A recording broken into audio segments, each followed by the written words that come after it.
Not too many winters ago, I had the chance to accompany my father-in-law along with my family on one of his dream vacations to come from Germany to go skiing in the Canadian Rockies.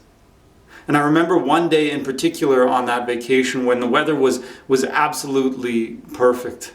It was the kind of day where the sky is so blue that I felt as if I could stand on one of the surrounding peaks, tap it with my ski pole, and hear it ring out clear as a bell. It was the kind of day where the weather is cold and crisp enough that the snow stays snow all day, even when the sun's at its highest, but it's never cold enough that the snow squeaks and groans under the pressure of ski and snowboards. It was perfect. And at the beginning of that day, as my father-in-law had done for several days in a row, he held his phone aloft, pressed record, turned a small circle, and gave a weather report, mocking his friends back home who had told him never visit the Canadian Rockies in the middle of winter. And he always concluded his weather report with a chuckle and the same word, Kaiserwetter. Kaiserwetter. It's weather fit for a king, weather fit for the Kaiser. And so on this Kaiserwetter day, I rode the strawberry lift to the top of Mount Standish. And I turned around and took it all in. And there on the top of the mountain, this song came to mind. Oh, come, let us sing to the Lord. Let us make a joyful noise to the rock of our salvation. Let us come into his presence with thanksgiving. Let us make a joyful noise to him with songs of praise. For the Lord is a great God and a great King above all gods. In his hand are the depths of the earth, and the heights of the mountains are his also. The sea is his, for he made it, and his hands formed the dry land. Creation, it beckons us to worship. I suspect that you've experienced the same thing. You've stood out under a prairie sky, black from horizon to horizon, but covered in stars. You've sat and looked westward and seen these enormous thunderclouds build up and then come rumbling across the landscape. You've watched a sunrise turn the day from black to gray and then paint it with color. Creation has beckoned you to worship. It's beautiful, isn't it? All this stuff that God has made. But creation isn't only beautiful. I mean, part of the reality is that it's not only sunsets, it's also hurricanes. It's not only starry nights, it's also cancer cells. It's not only beauty, it's also pain. And sometimes the pain that we see and we experience in the midst of creation, it's enough to shake our faith. It's enough to make us say, how could a good God let fill in the blank happen? Creation isn't only beauty, it's also pain. We've been reading together through the book of Kings. And we come today to this beautiful passage, this moment of joy and celebration. But in the moment of joy and celebration, there's also this important acknowledgement that there isn't only joy, there's also pain. From the tops of this mountaintop experience, King Solomon and the people of Israel, they look out and they see the valleys as well. And because of where we live, because of who we are, people who live in the midst of a creation that is beautiful, but also sometimes painful, we can learn a whole lot from this story in the book of Kings. So it's in chapter 8 of 1 Kings, starting in verse 1. Then Solomon assembled the elders of Israel, and all the heads of the tribes, the leaders of the fathers' houses of the people of Israel, before King Solomon in Jerusalem, to bring up the ark of the covenant of the Lord out of the city of David, which is Zion. And all the men of Israel assembled to King Solomon at the feast in the month of Ethnim, which is the 7th month. And all the elders of Israel came, and the priests took up the ark, and they brought up the ark of the Lord, the tent of meeting, and all the holy vessels that were in the tent. The priests and the Levites brought them up. And King Solomon and all the congregation of Israel who had assembled before him were with him before the ark, sacrificing so many sheep and oxen that they could not be counted or numbered. Then the priests brought the ark of the covenant of the Lord to its place in the inner sanctuary of the house in the most holy place, underneath the wings of the cherubim. For the cherubim spread out their wings over the place of the ark, so that the cherubim overshadowed the ark and its poles. And the poles were so long that the ends of the poles were seen from the holy place before the inner sanctuary, but they could not be seen from outside. And they are there to this day. There was nothing in the ark except the 2 tablets of stone that Moses put there at Horeb, where the Lord made a covenant with the people of Israel, when they came out of the land of Egypt. And when the priests came out of the holy place, a cloud filled the house of the Lord, so that the priests could not stand to minister because of the cloud, for the glory of the Lord filled the house of the Lord. You know, because we've been going through Kings together, that the book of Kings is connected to Samuel. In fact, it's connected so closely to the book of Samuel that in an ancient Greek translation of the Bible, the titles of Samuel and Kings are different than what we know them by. That ancient translation called these books, 1st and 2nd Samuel and 1st and 2nd Kings, 1st, 2nd, 3rd, and 4th kingdoms. In other words, it's all one story that stretches from the beginning of Samuel to the end of Kings. That's important to keep in mind as we read this story of the dedication of the temple, because this is not just a little standalone story, just a little moment of joy and celebration in the life of Israel, but it fits into this much bigger story. You've already got a glimpse of that, because you know that it's connected to, this dedication of the temple is connected to the building of the temple that's told in chapters 5 and 6 and 7. But it actually goes back further even than that. There's this moment in the book of 2 Samuel when David looks around and he realizes that he is secure on his throne. And in his security and in his success, he looks around and realizes that he must do something for God.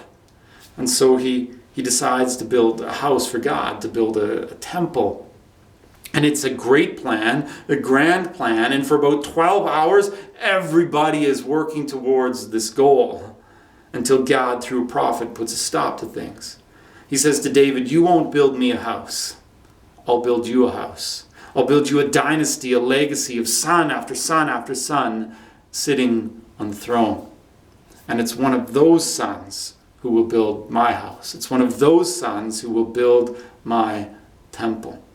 All this to say that this moment that we get a glimpse of in 1 Kings chapter 8 is a moment that has been built to for lifetimes, for decade after decade after decade of preparation, and then 7 careful years of building. In other words, this is the kind of moment that calls for one huge party. And there are only 2 things in the text that I want to point you to that give us a sense of the joy, of the hugeness of the party. The first is the sacrifices that are made. 22,000 oxen, 120,000 sheep. If you're a vegetarian, it's enough to make you perhaps a little bit squeamish. If you're somebody who's had to move your sheep or oxen from one pasture to the next, it's enough to make you wonder about the logistics of it. How'd they get the animals there? How did they keep them? And how did they slaughter that many? But if you're an ancient Israelite, if you're actually there on the day of the party, I don't think you're really thinking about the logistics. And I don't think you're really squeamish. Instead, you're watching something remarkable happen in front of you. No matter how many times I look at a steer, it's hard for me to make a connection between that living, breathing beast and the pot roast that I will one day eat. No matter how many times I look at a lamb, it's hard for me to make the connection between that woolly creature and the lamb chops that I might have. But what Israelites are seeing before them on the day of the dedication is exactly that transformation. They are seeing these creatures become food. And that is remarkable. That's exciting. It's particularly exciting because the average Israelite diet at this time, it consisted mostly of bread. Some meals were only bread. Women spent most of their days grinding grains into flour and then baking bread in community ovens. And to that monotonous diet, we now add meat. It is a feast fit for a king, but served to everybody. This is a moment of incredible joy. The next thing I want to point you to in this text that tells us something about the joy is the simple fact that God shows up. A day like this, it takes preparation, obviously. I mean, somebody had to get the animals there. And somebody had to tell everybody, this is what you do and when you do it. And the priests had to put together an order of service so that they knew who was singing what when and who was reading what when. And the sound people had to work together with the worship team. And the slides that went up with the lyrics of the songs, they had to be proofread. And everything is going perfectly on this day. I mean, there is not a typo in the slides. The sound guys are on their game. There's just the right amount of reverb to create an atmosphere. Everything is going well. Until this happens. The cloud filled the house of the Lord, so that the priest could not stand to minister because of the cloud, for the glory of the Lord filled the house of the Lord. The entire carefully planned service, it grinds to a halt because God shows up. His glory shows up, and it so fills his house that nobody can do anything. This isn't God judging the service. This isn't God saying something is wrong. This is God giving the grandest stamp of approval possible to these decades of preparation, to the 7 years of building, to the celebration that is happening. This is God moving into his house. What a moment of joy. And eventually, Solomon's got something to say and something to pray. And it's his prayer that I want to point you towards as I speak today. Because his prayer reveals something important. It shows us that from there, standing on the top of the mountain, Solomon can also see some of the valleys that will come.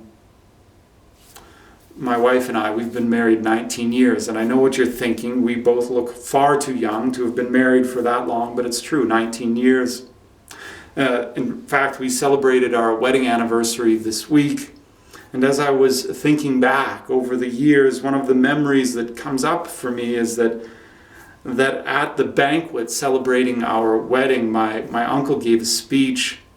I don't remember it all, but I remember that there was this phrase that kept coming back like a refrain. He told us basically that hard times would come. But remember, he said, it could be worse. Time after time, he told us that it could be worse. It was this very wise thing to say, actually. This acknowledgement that right now we were standing on the mountaintop, but not all of life would go on like that. There would be some hard times, it could be worse times. And Solomon's attitude is very much the same. He stands on the mountaintop and acknowledges that life will not go on like this forever. It will not always be feasts and celebration and the glory of the Lord filling the temple. No, sometimes it'll be hard. And because it'll be hard, Solomon prays. He prays in verse 31. If a man sins against his neighbor and is made to take an oath and comes and swears his oath before your altar in this house. In verse 33, when your people Israel are defeated before the enemy because they have sinned against you. In verse 35, when heaven is shut up and there is no rain. In verse 37, if there is famine in the land. In verse 41, when a foreigner comes who is not of your people Israel. In verse 44, if your people go out to battle. In verse 46, if they sin against you. In other words, Solomon is looking out and he's seeing these valleys. He's seeing losing in battle, having to go out to battle. He's seeing drought and famine and a man sinning against his neighbor. In fact, he picks 7 valleys to point to. An important number, biblically speaking.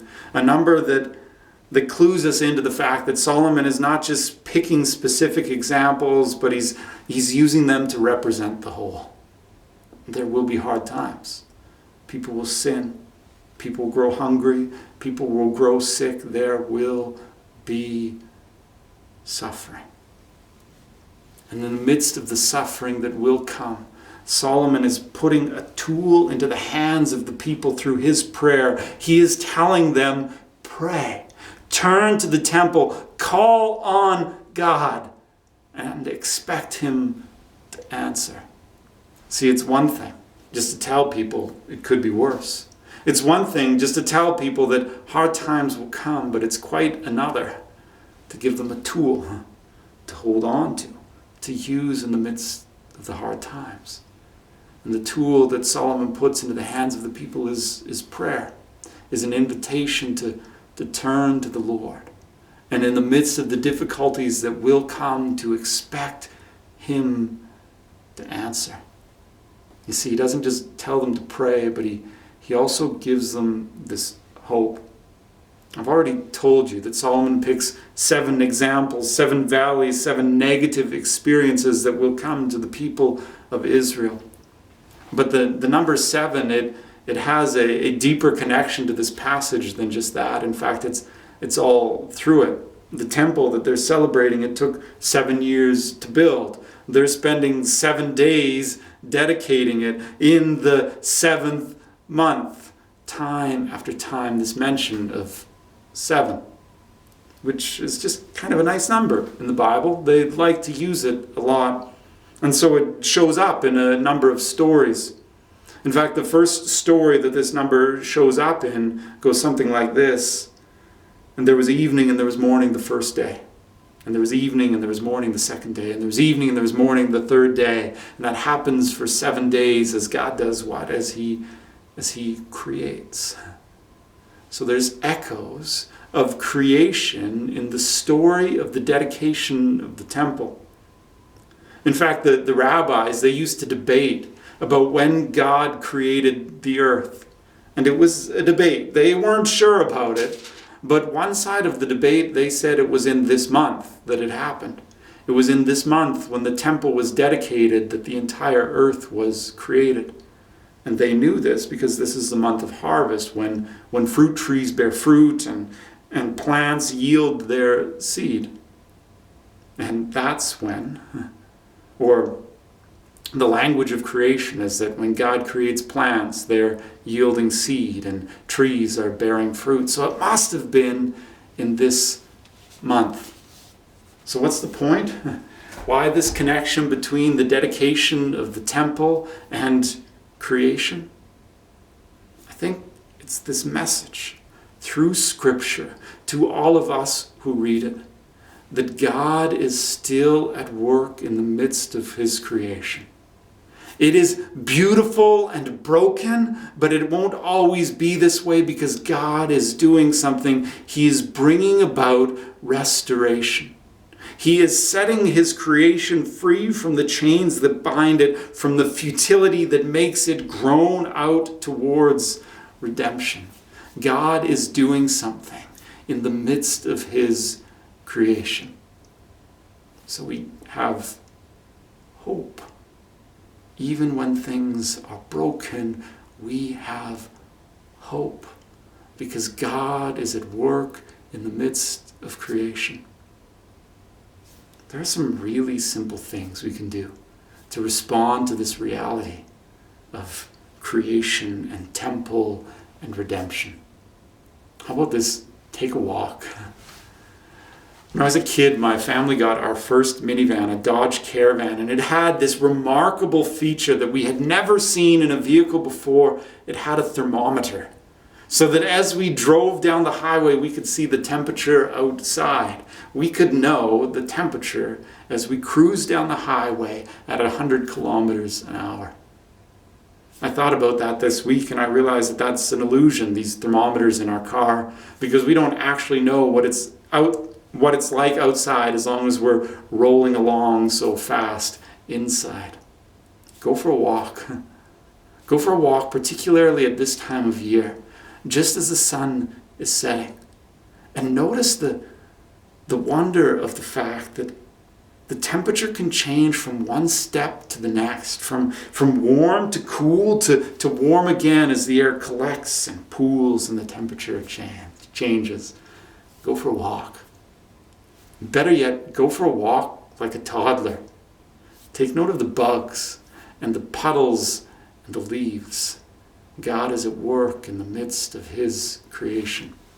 And I know, you're all grown up now and you don't have time to walk around like a toddler anymore. But before you say you're too busy for a walk, remember this. Remember that we live longer now than we ever have before. Remember that our houses are full of devices that are supposed to save us time. So surely we've got time for a walk. Or maybe get outside and try to find a reliable Saskatoon patch. Or maybe take up gardening. Maybe just mark off 6 square feet of your backyard and tackle it with a magnifying glass and a notebook and get to know every creature that creeps and crawls there. Strangely, one of the ways that we can respond to this passage about a grand building project is just to take careful note of God's creation. Because God is at work in the midst of it. And because He is at work in the midst of it, we have hope. The Apostle Paul wrote these words in a letter to the church in Rome. For I consider that the sufferings of this present time are not worth comparing with the glory that is to be revealed to us. For the creation waits with eager longing for the revealing of the sons of God. For the creation was subjected to futility not willingly, but because of Him who subjected it in hope, that the creation itself will be set free from its bondage to corruption and obtain the freedom of the glory of the children of God. For we know that the whole creation has been groaning together in the pains of childbirth until now. And not only the creation, but we ourselves who have the first fruits of the Spirit groan inwardly, as we wait eagerly for adoption as sons, the redemption of our body. For in this hope we were saved. Creation is beautiful. It calls us to worship. But alongside the mountains there are also valleys. And in the midst of these valleys, we live with hope. Because God is at work in the midst of it all. Amen.